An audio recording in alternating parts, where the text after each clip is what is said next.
Amen, amen. Magandang gabi po sa inyo pong lahat. Amen! Tayo po ba excited na nasa bahay pananambahan po tayo? Amen! Alright, at muli maraming salamat sa ating mahal na pastor na muli na pagkatiwalaan, humarap po sa inyo at maghayag ng salita po ng Diyos. It's a great privilege mga kapatid na muli magamit sa paghahayag ng salita po ng Diyos. No? And again, kung sino man po ang tumatayo dito sa pulpito po na ito, ay dapat ang ating puso ay nandun sa mensahe. Yan ang higit sa lahat mga kapatid. It's not about the preacher. Hindi po pagalingan dito ng pagpipreach, kundi yung puso ng preacher patungkol po doon sa mensahe. Alright? Yan po ang dapat po nating abantayan sa ating mga sarili. At lagi ko po sinasabi po dito, every now and then na tayo po ipapasok dito sa bahay pananambahan, we should always check, mga kapatid, and we should always ensure that we should accomplish our purpose. Yun po dapat.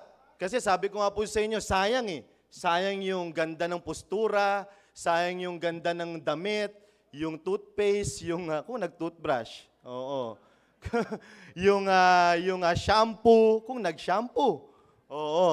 Pero sabi ko nga po mga kapatid, yung pamasahe nyo pa lang, yung pagod galing sa trabaho, yung traffic na sinagupa ninyo, and yet, kapag tinulugan nyo ang mensahe, sayang. Sayang mga kapatid, pag tinulugan nyo po ang mensahe. Alright? So let's open our Bibles, mga kapatid. Amen.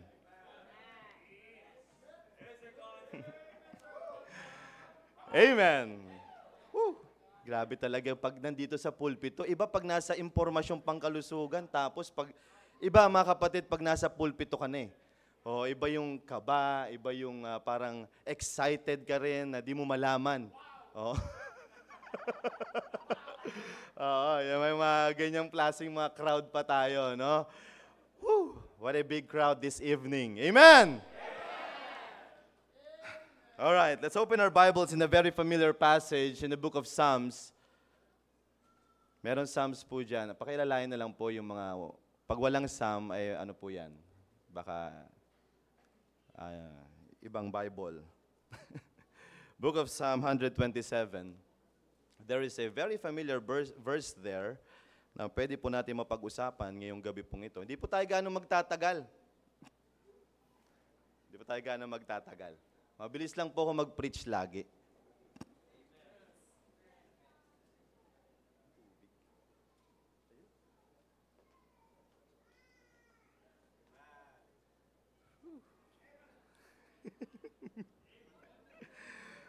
Psalm 127 in verse number 1. Are you there? Amen.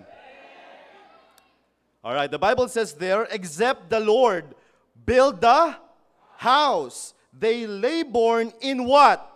Vain that build it.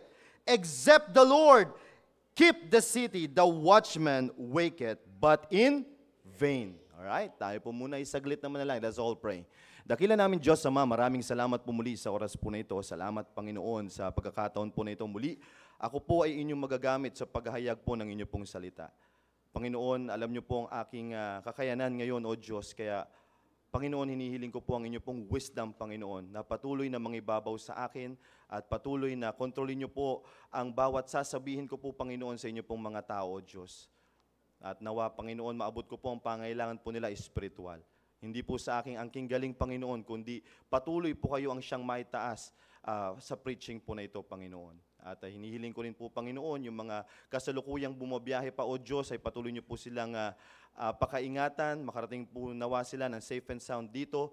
At pinapanalangin ko rin po, Panginoon, na patuloy niyo po kami bigyan ng maayos na spirit, maayos na attitude, Panginoon. At kayo pong siyang maitaas, muli patawad sa aming pagkukulang at pagkakasala. In Jesus' name, amen. You may be seated, please.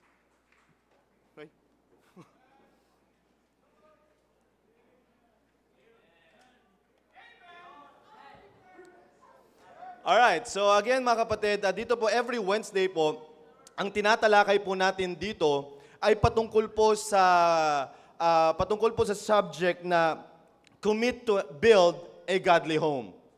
Alright? Commit to build a godly home. Alright? Once we say commitment, pag sinabi natin commitment, it means it requires involvement. Alright, yan po ang nababanggit madalas ang ating mga pastor. Pagdating sa commitment, mga kapatid, ang madalas na ano dyan, ay ang kalakip na salita niyan, ay salitang involvement. Alright? And so once we say involvement, it requires action. Alright? It requires action. And pag sinabing requires action, it needs effort. Alright? So ibig sabihin, mga kapatid, magbibigay ka ng serious effort, magbibigay ka ng serious magbibigay ka ng serious effort o magbibigay ka ng action sa isang bagay. Pag yun ang sinasabi, pag sinabing commitment. Alright? So ngayon, idugtong natin yan sa sinasabi dito sa topic natin pagdating sa building a godly home. So saan tayo maglalagay ng matinding effort? Saan? Building saan? Sa godly home. Alright? Simple, ano lang po yan, part lang po to ng introduction natin. So that hindi po kayo maligaw, mamaya kapag ako po ay magbibigay po sa inyo ng mga ilang-ilang puntos, mga kapatid. Alright? So ngayon, ang sabi ko nga po, maglalagay tayo ng matinding effort saan? Sa pagbibuild ng isang godly home. Alam niyo po ba, mga kapatid, yan po yung madalas na parang naiisang tabi ng madalas na maraming pamilya. Aminin man natin sa hindi, mga kapatid, na minsan ang buong akala ng isang pamilya, ang kapamaraanan para maging maayos ang isang pamilya ay pera. Aminin man natin sa hindi, mga kapatid. Alright? Let's be honest to ourselves. Marami po sa mga magulang ngayon, or kahit na hindi magulang, sa mga medyo sa team prep, mga nagtatrabaho ngayon, alright? Na ang buong akala nila na ang pinakasolusyon para magkaroon ka ng isang maayos na pamilya ay pera. Yan po ang madalas na buong akala ng napakaraming tao. Pag kumatok ka dyan sa mga bahay na yan, ang anong ginagawa? Nagpapagod sa trabaho, nagpapagal sa mga kung ano-anong bagay para lang makakita ng pera. Tanungin mo kung bakit. Sir, ma'am, bakit mo ginagawa yan? Para magkaroon ako ng maayos na pamilya. Tama ba ako, mga kapatid? Tama ba yung sinasabi ko sa inyo? Di ba? Trending po yan. Tanungin mo ang bawat pamilya, bakit ka nagtatrabaho? Para maging maayos ang aking pamilya. Bakit ka gusto mong kumita ng pera? Para maging maayos ang aking anak. Pero seldom ang isang pamilya na sasagot na kinakailangan ko ng Diyos para maging maayos ang aking pamilya. Seldom po yan. Pag sinabi ko pong seldom, bibihira. Bibihira ang nagko-consider na alin? Nasasabihin niya, kinakailangan ko ng Diyos para maayos ang aking pamilya. I'm telling you,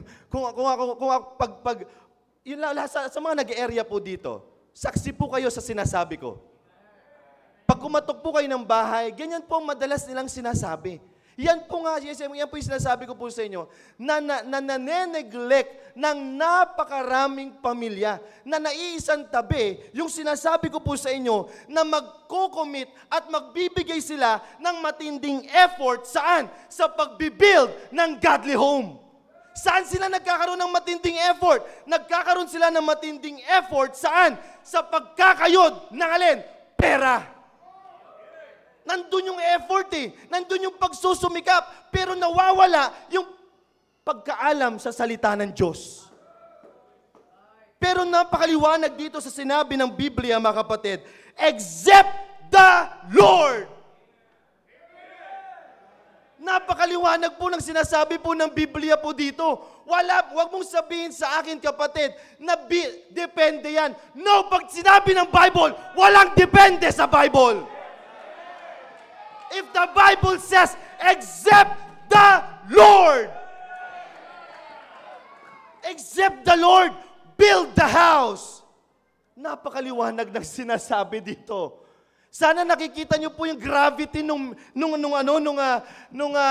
text na binabasa po natin. Sana nakikita niyo po yung gaano katindi na binabanggit dito sa text na ito, na except the Lord, wala nang iba. Wala nang iba, mga kapatid, kundi alin? Diyos. Except the Lord build the house. At ang pinakamatindi pa dito, hindi lang yung text yun, hindi lang yung phrase na yun eh. Meron pang katugtong.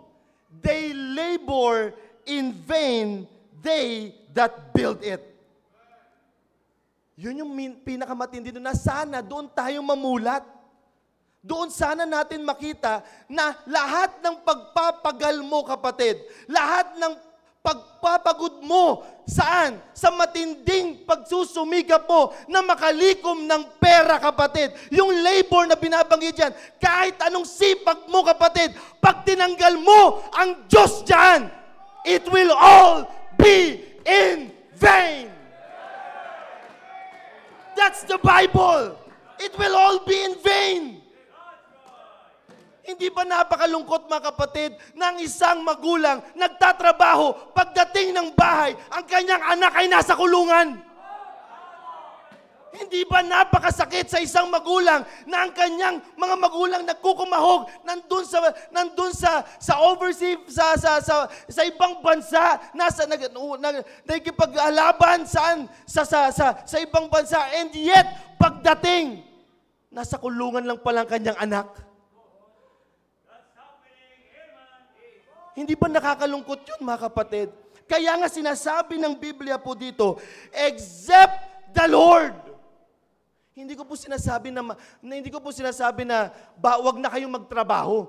Puro Diyos na lang. No, hindi tinuturo sa Biblia yun. Hindi tinuturo sa Biblia. Pero ang nakakalungkot, kapag tinanggal mo na ang Diyos sa trabaho mo. Pag nawala na ang Diyos sa trabaho mo, kapatid, yun ang pinaka nakakalungkot na bagay. That is the saddest part in a Christian life. Minsan natatawa nga ako eh. Minsan may nagsasabi sa akin, pray for us, brother, Sir Con, or sa mga kasi kinakailangan namin ng trabaho. Kinakailangan po namin talaga ng trabaho para makaahon sa ihirap, sir. Alright, pray lahat. Sasabihin ko sa area, alright, pray for this. Sama nyo sa prayer natin to. Sounds familiar po ba yan, mga kapatid? May mga nagre-request din po ba yan sa inyo? Na kapag ang isang tatay o isang nanay, pag-pray nyo po yung asawa ko para magkaroon ng trabaho. At sinisigurado ko po ay talagang pag nagkaroon ng trabaho, hindi po kami mawawala sa church. Ha? Sounds familiar po ba yun? Naririnig nyo na po ba yan sa mga dinidisciple po natin? Nakikita nyo po ba yan sa GCNAT, sa inyong mga area group chats, mga kapatid, na please pray for us para makabangon sa hirap, para makapagbigay na kami sa gawain ng Panginoon. And yet, God answered their prayer. Sinunod ng Panginoon. Binigyan ng matinding trabaho. Binigyan ng napakagandang trabaho. Sunday off pa. Saturday off pa. Kasi yun yung prayer eh. Yan ang prayer na pagbigyan nyo po ng Panginoon, ito pong pamilyang ito ay sana ay bigyan nyo po ng maayos na trabaho. Nang hindi po sila mawawala sa church. Ito na, binigay na ng Panginoon. Pero ang nakakalungkot, ang Diyos ang nawawala sa eksena. Nangyayari po ba yan sa inyo pong mga areas, mga kapatid? Kasi sa area ko po, nangyayari din po yan. Nangyayari po yan. Ako po ay isang area leader. Kaya alam ko po anong nangyayari. Sa bawat pamilya, isang pamilya lang po yun, which is napakaraming pamilya po na nandito po ngayon. Kaya nga po, mga kapatid, gusto ko pong maging reminder to para po sa atin na ang sinasabi ng Biblia po dito, except the Lord build the house, they labor in vain, they that build it. Mababaliwala yan, kapatid.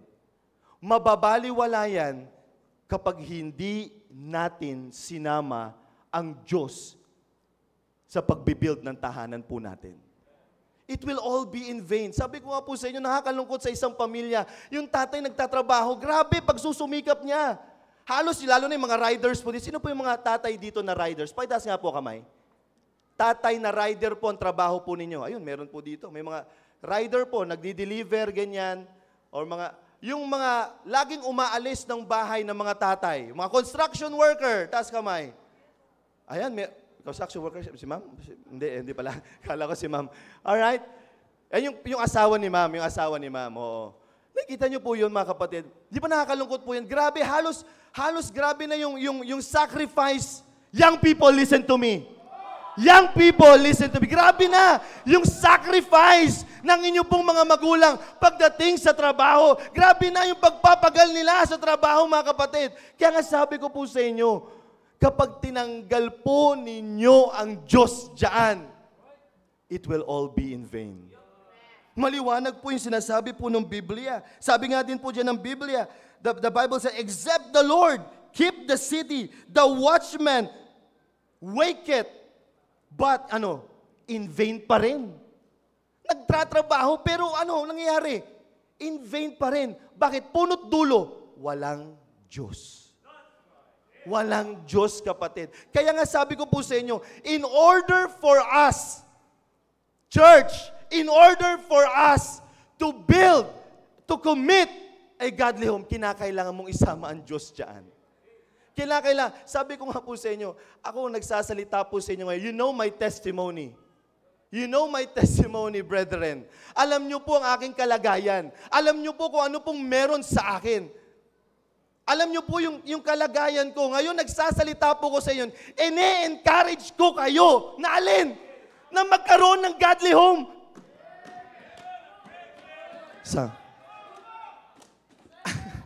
Hindi ba napaka-amazing, mga kapatid? Isn't it amazing, church, na ang nagsasalita sa inyong harapan ay wala namang magulang, ay wala namang kinalakihang godly home. Pero here I am right now, encouraging you to what? To have a godly home. Naunawaan niyo po ba yun, mga kapatid? Here I am right now, nasa inyo pong harapan, na nakatayo dito sa inyo pong harapan, na alin? Na nagpapatotoo na huwag mong tatanggalin ang Diyos para magkaroon ka ng godly home. Kasi bakit? Posible na mangyari sa'yo. Posible mangyari sa'yo, kapatid. Huwag mo lang tatanggalin yung Diyos dyan. Huwag mo lang tatanggalin. Kaya nga sabi ko pag natataon talaga yung ganitong klaseng preaching sa akin, yung godly home, anong sasabihin ko? Anong ituturo ko dito sa napakaraming pamilya na nandito ngayon? Ano kaya sasabihin ko sa kanila? Wala naman akong magulang. Wala naman akong kinalakihan na, anak, mag-pray tayo. Anak, dito tayo, punta tayo ng church. Anak, punta tayo dito, magbasa tayo ng Biblia. Wala. Paano magkakaroon ng godly home? Pero bisa lang ang papasabihin ko sa inyo, mga kapatid, merong malaking Diyos na pwedeng magbago ng inyong pamilya. There is a big God that could change your family. Ano pang mas titindi sa problema mo, kapatid? Laging binabanggit ng ating mahal na pastor dito. Ano pang mas titinding problema mo, kapatid? Na ang Diyos nga, iniligtas ka saan? Sa dagat-dagatang apoy. Ang Diyos niya, tinanggal ka yun, pupunta ka ng impyerno. Pero ngayon, bilang anak ng Diyos, ikaw ay pupunta sa langit. Anong matinding problema na hindi kayang solusyonan ng Diyos?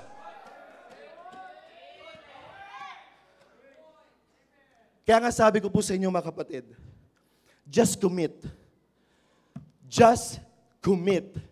to build a godly home. Just commit. Yan lang ang kinakailangan po natin. Magbibigay ka lang ng matinding effort. Saan? Hindi sa pera. Hindi sa karangyaan ng mundong ito. Kundi saan? Sa pag-build ng godly home. Doon ka lang na maglalagay ng serious effort. Doon ka lang magkakaroon ng involvement. Saan? Na magkaroon ka ng godly home. Sabi ko nga po sa inyo, ito na ang napakaraming trending sa labas ng pamilya. Lalong-lalo na yung lumabas yung mga vloggers.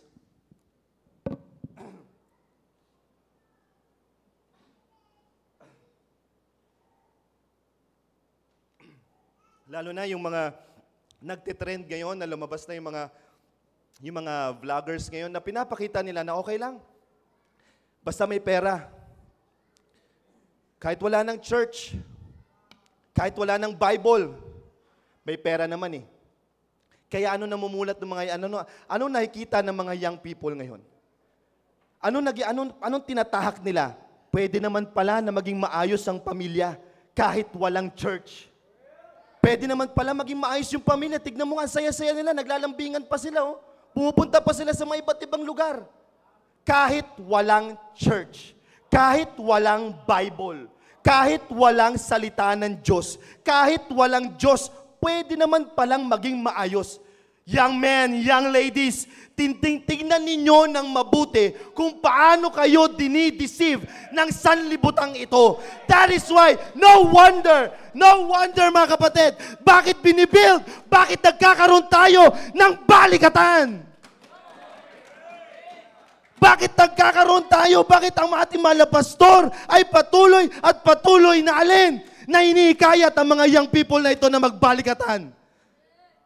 Isa lang ang rason, mga kapatid, upang makilala nila na mayroong Diyos. Wala kaming pinag-uusapan doon, mga kapatid. Wala kaming pinag-uusapan doon oras-oras, minuto. Kapag kami po ay kumakain ng aming mga pastor, kapag kami po ay nagme-merienda, kapag meron kaming idle time ng ating mga pastor, kinakausap niya lahat ng mga instructors po doon, na ang pinag-uusapan lang namin lahat, puro Diyos, mga kapatid.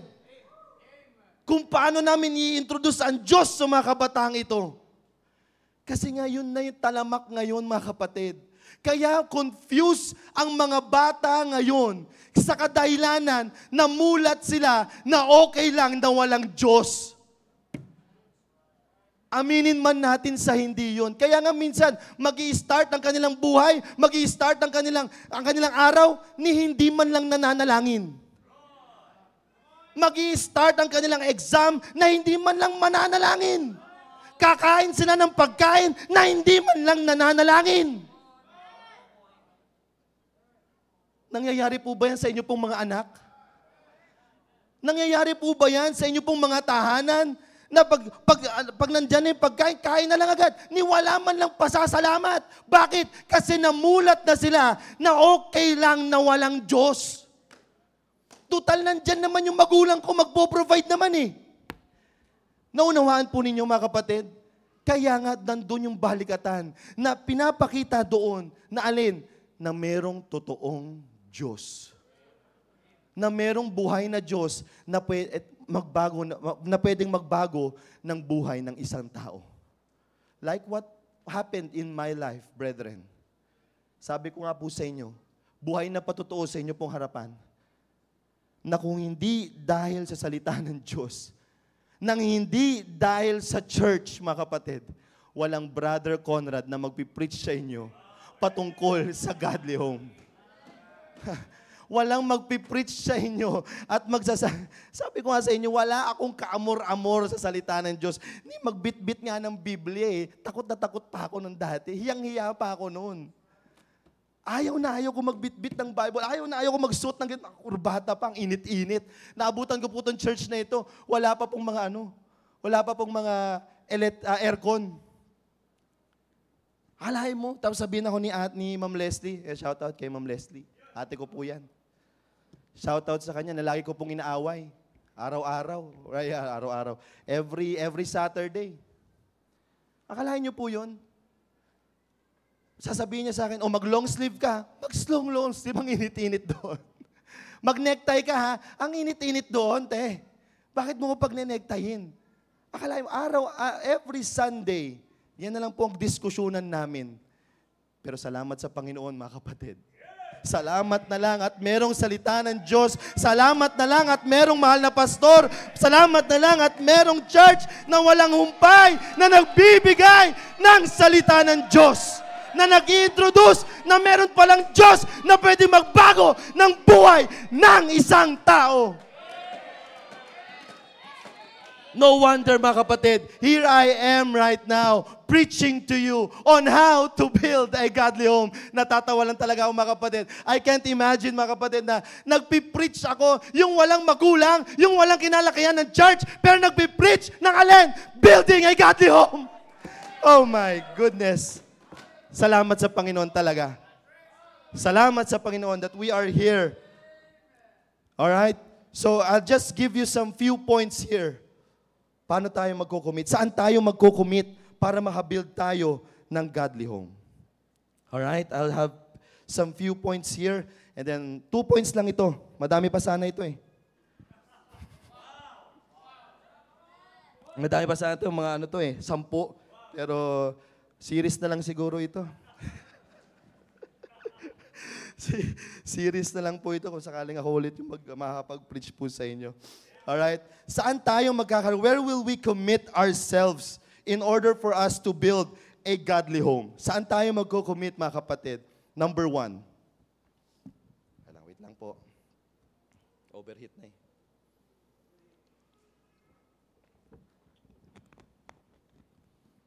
Number 1. Where will we commit ourselves? Number 1, commit to have a good relationship with God. Yan ang isang number 1 point ko po para po sa inyo, mga kapatid. Na in order for you na makapag-build at makapag-commit ka talaga na makapagtayo ng isang godly home, kinakailangan mong magkaroon ng maayos na relasyon sa Diyos. Yan yung first step na ginawa ko po, mga kapatid. Bilang patotoo po sa inyo, mga kapatid, anong una kong ginawa? I accepted Jesus Christ as my Lord and personal Savior. Ganon din po ang gawin po ninyo. Marami pong mga bisita po na nandito po ngayon na magtataka po kayo. Sabi ko nga po, paano nangyari sa kanyo? Paano nangyari sa iyo, sir? Alright, very simple. You need to have a good relationship with God first. Kinakailangan mo magkaroon ng matinding at matinding relasyon sa Diyos. A good relationship with God. Not kung sino-sino man. Huwag kang magkakaroon ng maayos na relasyon sa iyong nagdi-disciple. Alright? Huwag kang magkakaroon ng maayos na relasyon saan? Sa mga nag-aakay sa iyo sa church. Alright? Ang pinakamaganda, mga kapatid, magkaroon ka muna ng maayos na relasyon sa Diyos. At lahat yan, mga kapatid, magbubunga yan. Magbubunga yan ng pagiging maayos mo sa nagdi-disciple sa'yo. Magiging maayos yan. Magiging maayos yan sa area leader mo. Lahat yan. Lahat yan, magbubunga yan. Basta ayusin mo muna, kapatid. You need to have a good relationship with God. Accept Him as our Lord and personal Savior. Mamaya, mga kapatid, sa mga bisita po namin na nandito po ngayon, hindi po ang church ang magbibigay ng maayos na relasyon sa inyo sa Diyos.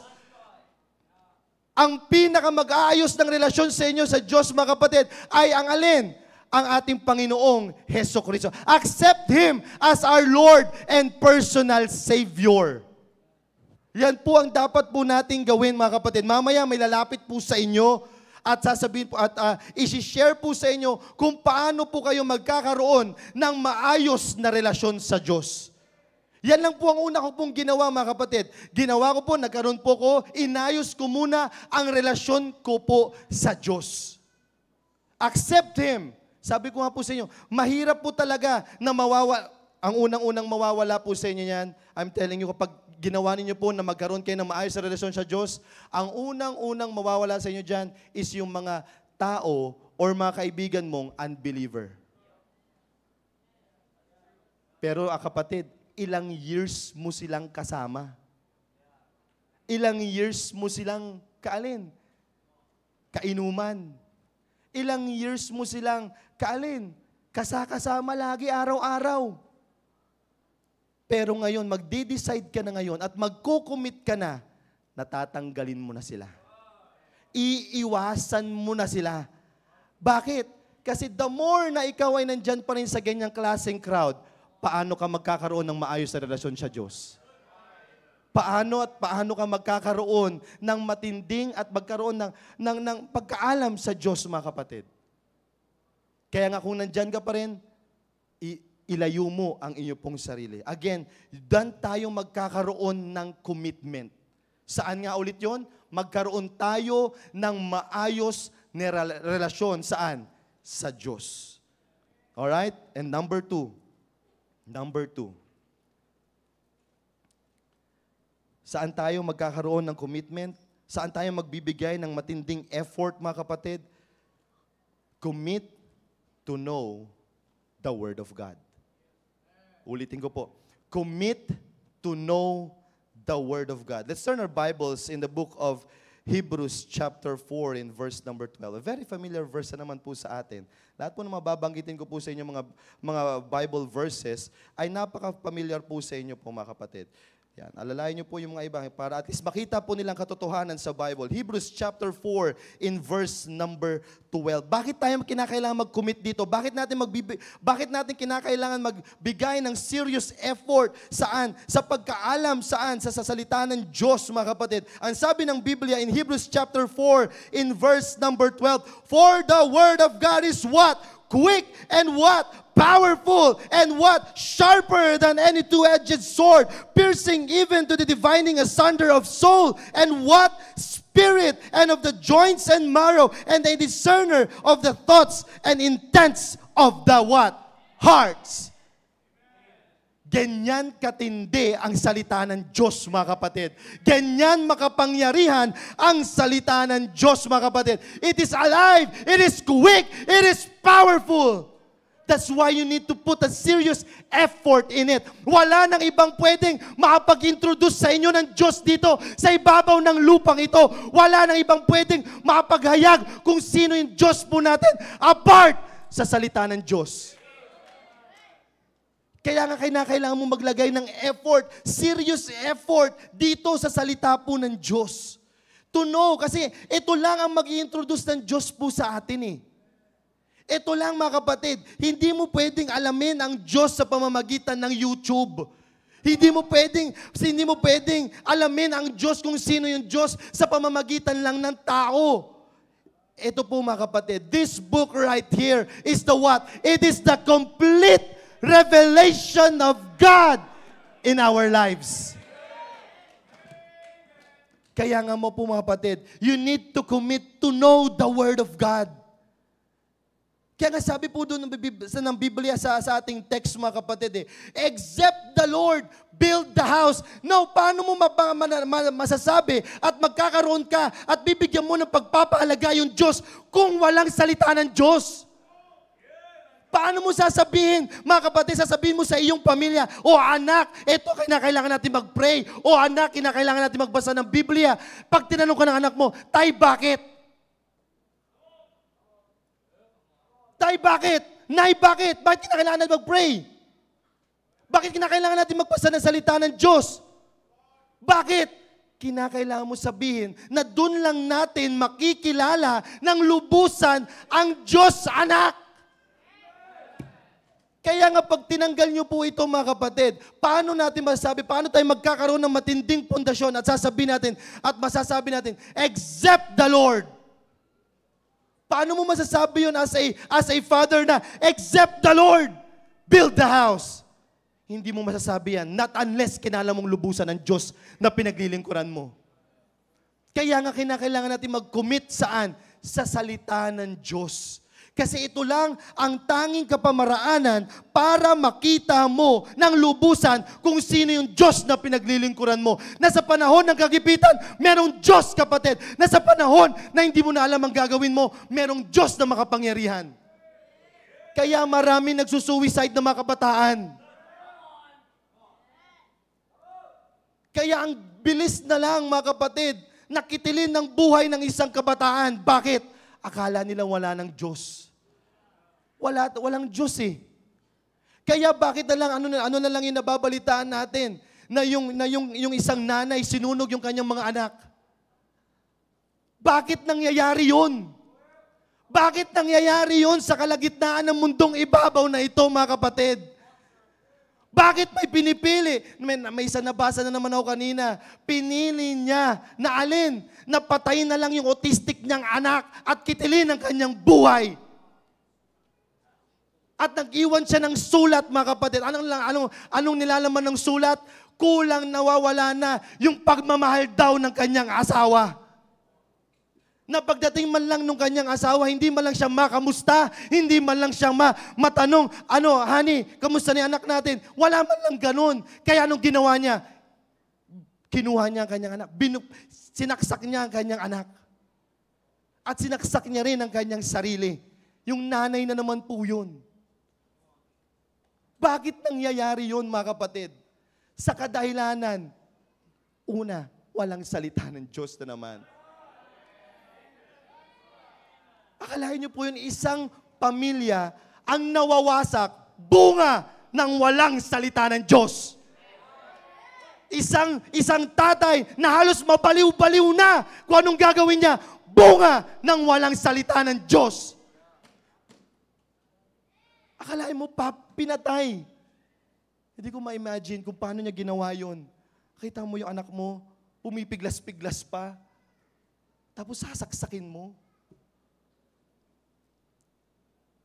Bunga ng walang salita ng Diyos, mga kapatid.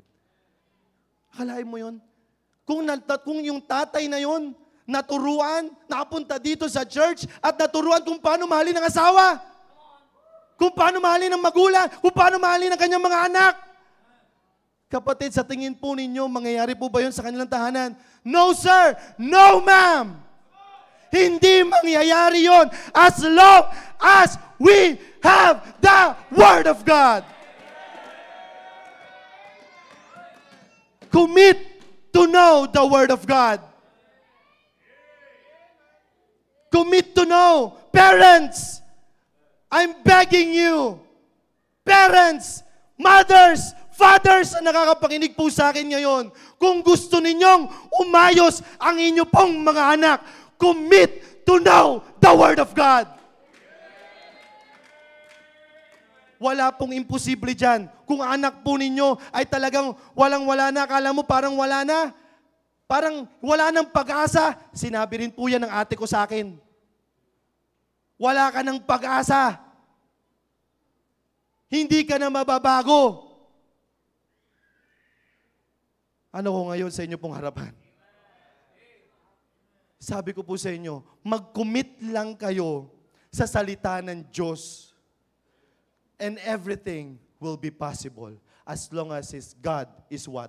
Available. Everything is possible, mga kapatid. Everything is possible. Kaya ngayon lang, doon tayo magbibigay ng serious effort. Hindi sa pera, hindi sa trabaho, hindi sa pagpapagal mo, pag-overtime mo, para masolusyonan mo ang hirap ng pamilya mo, kapatid. Ang pinakasolusyon dyan ay walang iba kundi ang salita ng Diyos. It's not about the money, brethren. Hindi yan sa pera. Maraming mga may pera, pero grabe ang kaguluhan sa loob ng pamilya. Tumingin na lang kayo dito sa mga kapitbahay natin. Huwag na kayong lumayo. Ang napakaraming mga pamilya na may pera po dito. Ang lalaki ng mga garahe. Pero hindi nagpapansinan sa loob ng tahanan. Pero ang anak nila nasaan? Nasa kulungan. Pero ang anak nila nagdodroga. Pero hindi ba mas maganda, mga kapatid? Kahit tuyo lang, kahit ito lang ang kinakain natin, kahit ito lang ang nasa yero lang kayo nakatira, mga kapatid, as long as you have the Word of God. Napakasarap tignan ng isang pamilya na nagsama-samang buo ang isang pamilya na masaya. Kahit walang ganong klaseng pera, mga kapatid. Basta nandoon ang salita ng Diyos. Kaya nga sabi ko po sa inyo, commit to know the Word of God.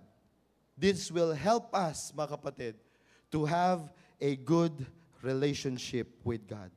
Sabi nga doon kanina, for the Word of God is quick and powerful. Di ba? Let's turn our Bibles and also in book of Proverbs chapter 30. Proverbs chapter 30 in verse number 5. There's a familiar verse right there in the book of Proverbs.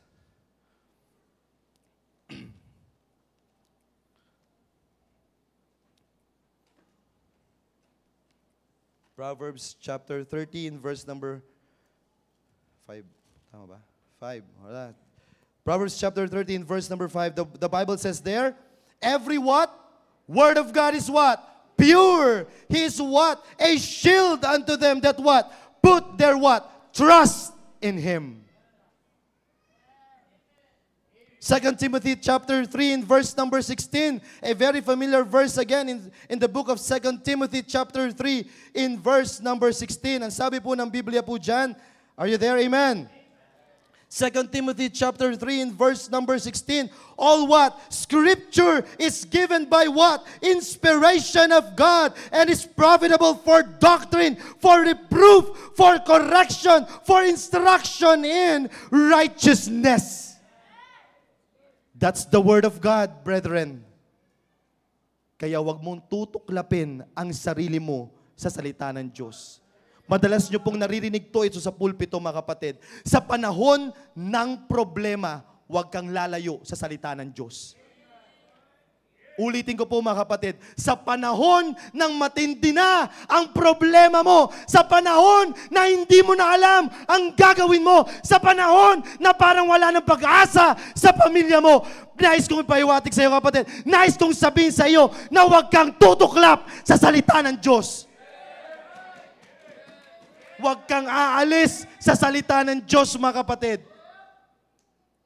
Yung parang hindi mo na alam, parang wala nang pag-asa. Hindi ko na alam. Ano kayang gagawin ko sa asawa kung lagi na lang ng bababae? Ano na lang kayang gagawin ko sa asawa kung lagi nagtutongit? Araw-araw na lang tongit. Anong gagawin ko na lang sa asawa kong lasinggero? Anong gagawin ko? Anong gagawin ko sa anak ko na lagi na lang nagmamariwana? Araw-araw na lang may barangay dito. Araw-araw na lang sinusundo ko sa barangay yung anak ko. Anong gagawin ko dyan sa panahon na hindi mo na alam, kapatid? Let me remind you that there is a what? Word of God that could change every lives. Kaya nga, let's commit to know the Word of God. Let's commit to know the Word of God. 2 puntos lang po ito, mga kapatid. Sabi ko nga po, 10 pa po ito eh. 10 pa po ito, kaso lang, nakikita ko na po yung iba, parang tumitirik na po yung mga mata nila. Oo, ha?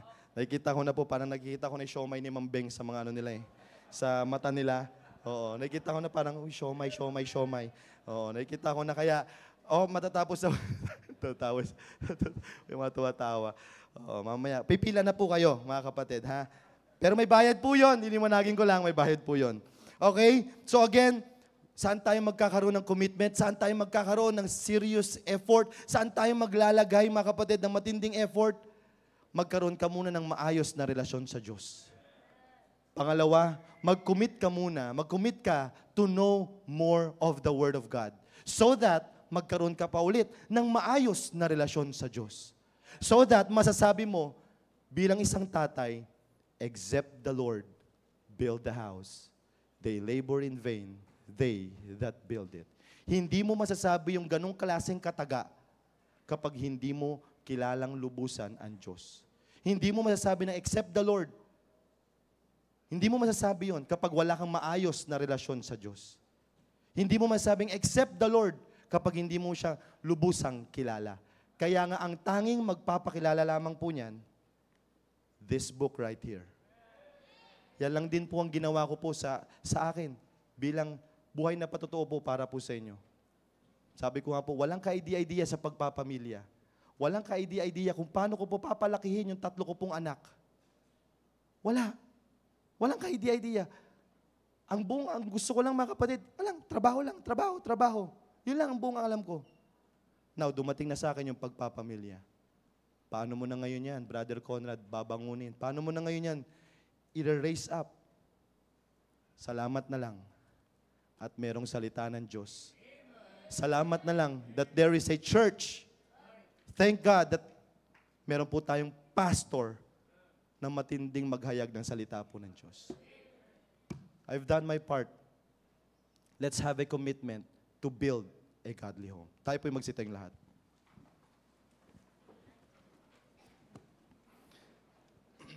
Tayo po'y manalangin. Dakilang Diyos, mapagpala po sa lahat.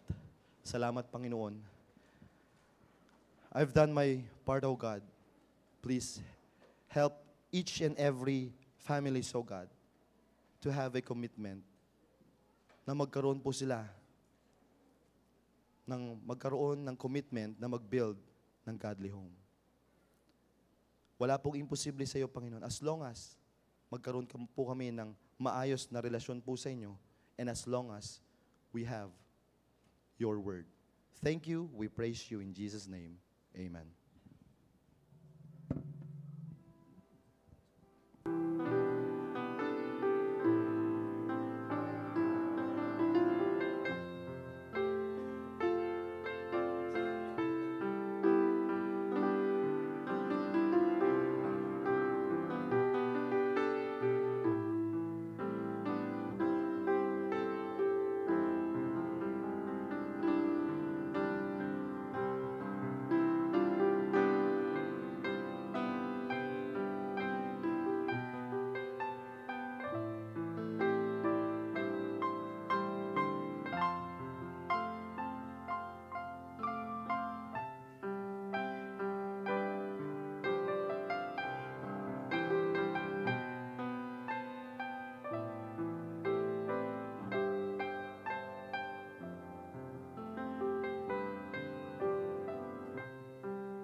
Dakilang Diyos sa makapangyarihan po sa lahat. Marami pong salamat, Panginoon, sa muli pong paalala na pinagkaloob niyo po sa amin.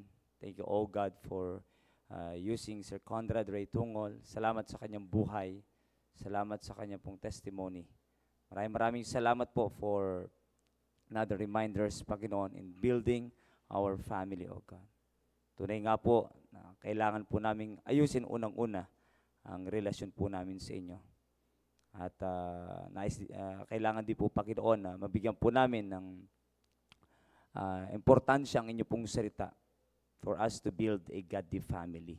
Each member, Panginoon, ang nanay, ang tatay, ang anak, ay nawa ay magkaroon po ng tunay na maayos na relasyon sa inyo upang ang bawat pamilya ay tunay nga po na makonsider na godly family. Kaya maraming salamat po. Patuloy niyo pong i-bless si Sir Conrad, kanyang family, at paging amang ministry, pinagkatiwala niyo po sa kanya, patuloy niyo pong palaguin po, Panginoon.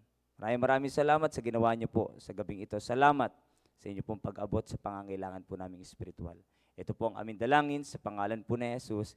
Amen! Amen! I hope na lahat po ay nakatanggap ng pagpapala from the Word of God. Amen!